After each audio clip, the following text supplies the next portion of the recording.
I caught COVID the first time, well, I don't know if it was the first time, but it was the first time that I tested positive in January 2024.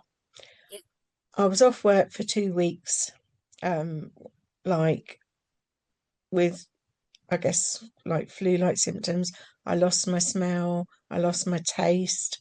I just felt like I didn't have any energy, just like, really poorly.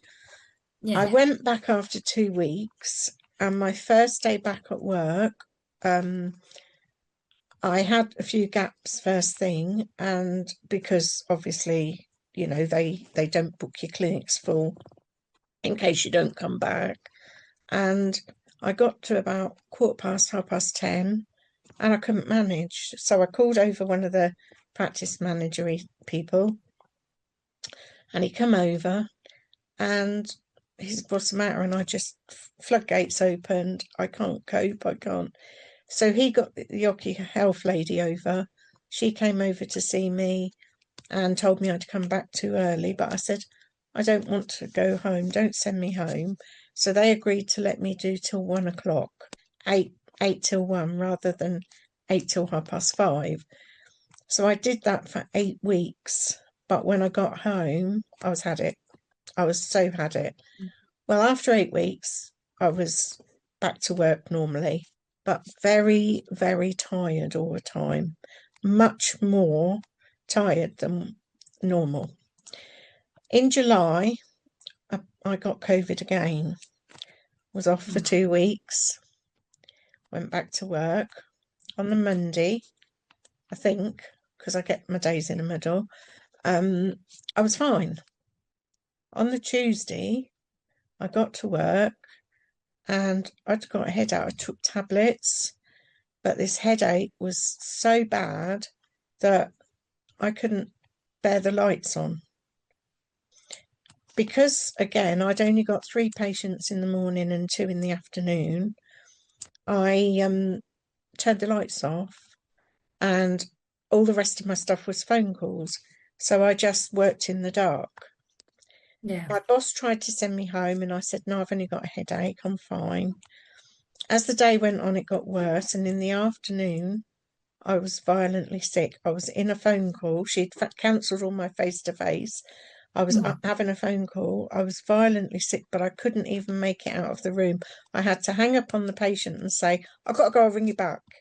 And he wouldn't have it. So by the time he did, I got rid of him. I just went, nope, I'm sorry, I've got to go. Put the phone down. I was very, very sick in my sink in my room. So I told my boss, but I said to her, she said, you've got to go home now. I said, I've only got 3 calls. I'll be 3/4 of an hour. I said, my husband's coming to pick me up. It takes him half hour to get here. I might as well finish those calls. I'll tell him to pick me up in 3/4 of an hour. And I went home an hour and a half early. I was at home for the rest of the week, but on the Saturday, I went to out of hours because I was waking up and going to bed every day with a headache. They got me to go into SDEC, which is like a little mini kind of same-day emergency clinic, Yeah. on a bed, and they told me that they thought I might have blood clots in my brain of the COVID.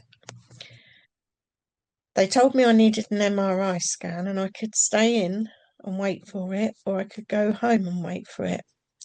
It's an emergency scan. I said to them several times, because being a nurse, I don't want to discharge myself. I said to them that I would, was it okay for me to go home or did I need to stay? He kept going, no, you can go home. I went home, I went back to work. We had family down and we went out to the zoo for the day. And I said to my cousin's husband, who's got rheumatoid arthritis, I'm not being funny. I kept sitting with him.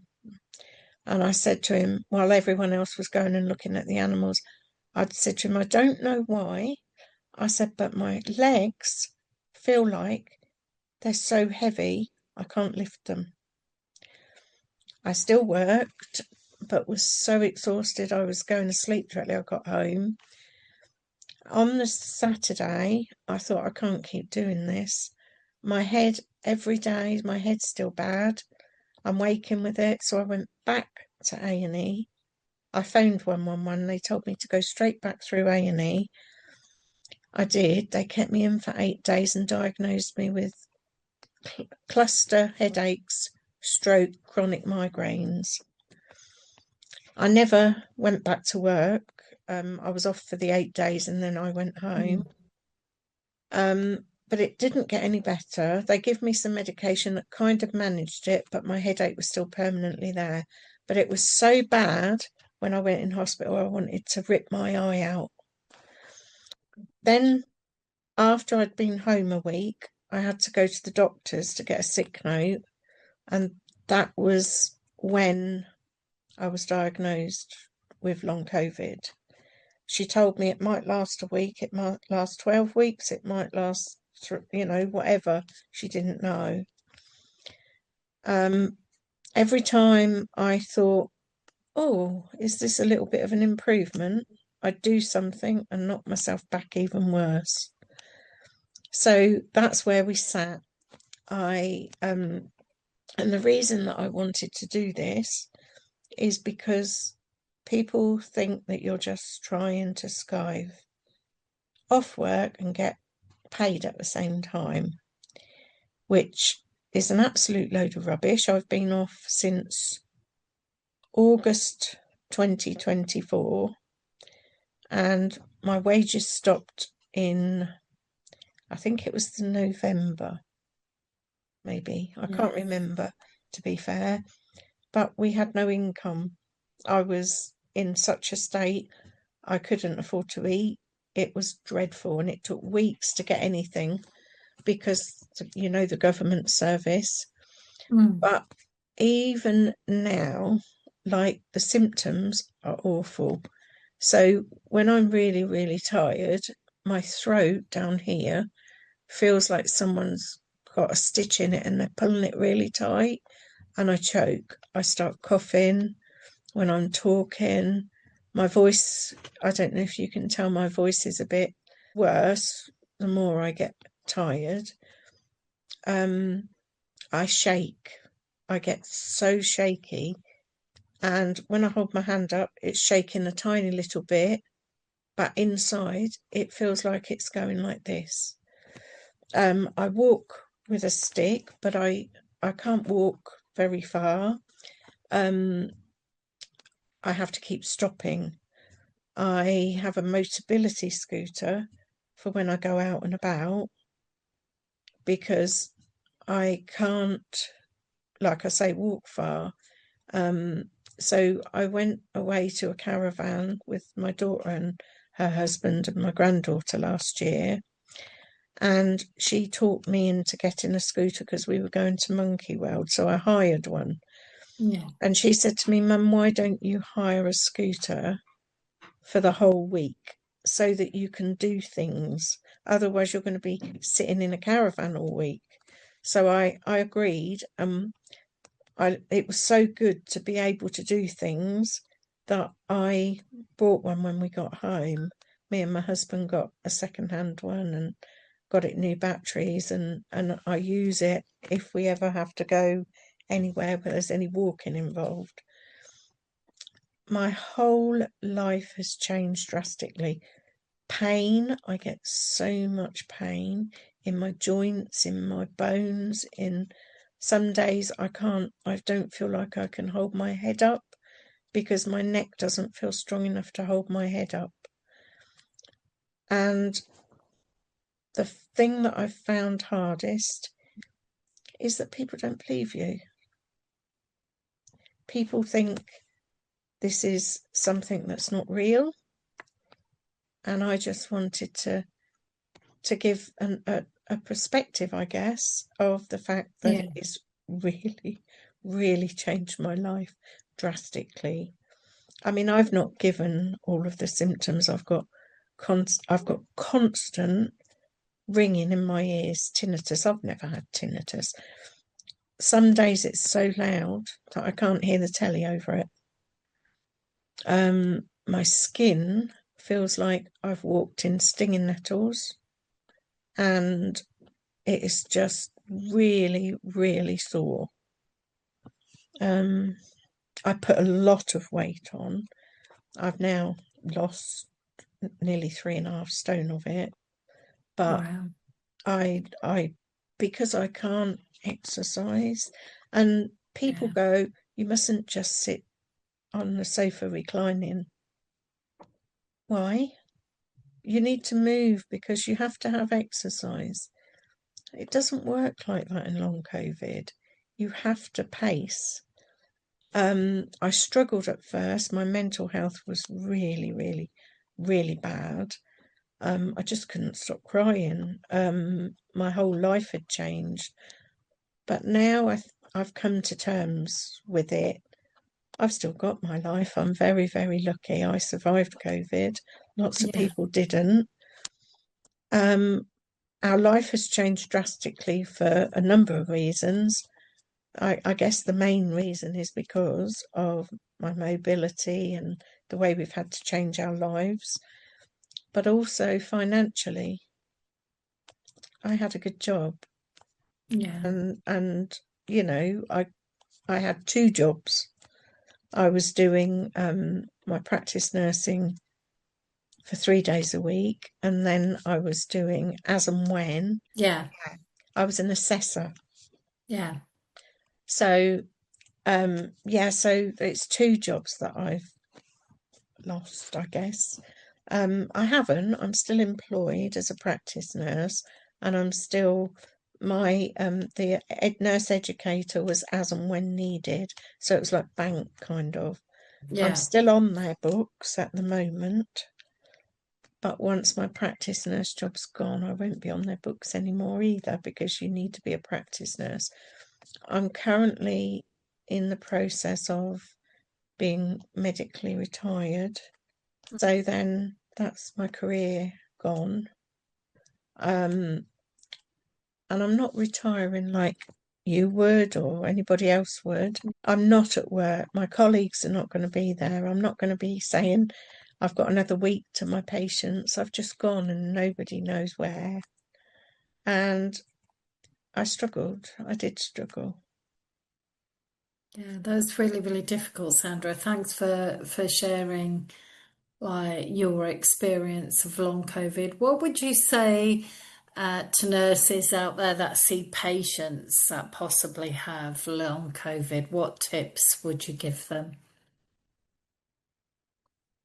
One of the things that I struggle with, people go to you, oh my gosh, you look so well.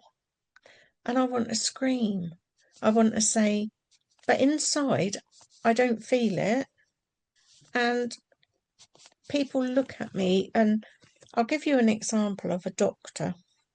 Yeah, yeah, I had an sure. appointment at the hospital with a cardiac doctor Yeah, because in the beginning, that was another thing. My blood pressure was like this. They couldn't control it with blood pressure medication. And I was concerned because I've had blood clots in the past. I yeah, didn't want my blood pressure to be like this. And my doctor referred me to a cardiologist, and it took ages. And in the meantime, the doctor had controlled my blood pressure, but it took months. So I went to this cardiologist, and my daughter had said to me, we've got to get across the hospital, Mum. I think you need to go in a wheelchair and I'll push you. So I said to her, are you sure? So she said, yeah. So my daughter's got a really good sense of humour. So she'd be going, I can't believe you're that lazy that you're, joking. yeah, But we got to the part where we were going, and I said to her, will you come in with me? Because I do get in such a muddle. And she was like, yeah, of course I will. So we've gone in, and he's looked at me and he's gone, why are you in a wheelchair? I went, because I've got long COVID and I can't walk very far. Oh, he went. So I went in and he asked me what was going on, and I explained to him. And he told me, he looked straight at me. He looked at my BMI on the computer. He looked straight at me and he went, "It's because your BMI is so very, very high." I said, "What is it then?" He said, 34, I think. And I went, "Oh, that's good then." I said, "Because I've lost 3 stone." He went, "Have you?" I said, "Yeah." I said, "I have." I said, "I put the weight on when I got long COVID." I said, "And, because I can't move and stuff." I said, "And I'm really struggled, but I've managed to lose weight." Right? He went, "Keep up the good work." He went, "Maybe you should just try eating 2 meals a day rather than just eating all the time." And I was like, "I don't eat all the time." "Right then," he went, "well," he said, "you're so very, very fat. You really need to lose weight." He went, "All of your problems," he went, "because you're fat, because you're very, very fat." I went, "I've got long COVID." "Yes, because you're very, very fat. You think you've got long COVID. It's just because you're very, very fat." And I was like, he obviously doesn't believe in long COVID. And I Mm. just thought, this is an example. I mean, he was very rude as well, don't get me wrong. Yeah. But I mean, I once had to say to a healthcare professional who was like, long COVID, I had to say to this healthcare professional, you think that I'm putting this on so that I can get an extra holiday off work?" I said, "I'll have you know, I'm having to get a voucher from the food bank. I'm having to get Olio, free food. My children and my family are doing shopping for me because we cannot afford anything else except paying our bills." Who would put themselves in that situation just to get off work? So I want people to understand, because I've got people that are very close to me that will go to me, "Oh, you look so much better." And I went to visit my auntie last week, and she said to me, "Oh, you look so good, Sandra." I said, "It's because I've done my hair and put a little bit of makeup on." I said, "And I've lost a lot of weight." I said, "So, of course," and I'm the kind of person I never used to go out without makeup on. I Mm. think I've worn makeup 4 times in the last 14 months. And I don't, my arms don't work properly, which sounds really silly. I can't hang the washing out because I can't lift them up. So I can't do my own hair. I can't do my own makeup. It has to be a really special occasion for me to get help doing it. Otherwise, I don't bother. And so I said to my auntie, "I really don't feel better. I might look it, but I don't feel it." And this has been, like I say, a year and 2 months that I've not worked, that you know, I've not been me, I guess. And I've had to find a new me. I've been very lucky. I've got RCN support throughout to help me get things that I can get, and to give me counselling and stuff like that. So I am very lucky compared to some people, but it has been a struggle. And I can honestly say that I've been waiting for the wellbeing service to contact me for counselling all that time, and I'm still not at the top of the waiting list. And I think the problem nowadays with healthcare is, a lot of the time it's a business Yeah. rather than a caring system. And I think the pressure of the job, the amount of work, people don't allow time. I mean, it takes 2 minutes to ask somebody, how are you feeling? And it's something that's not done. And even with employment, there's not been the support.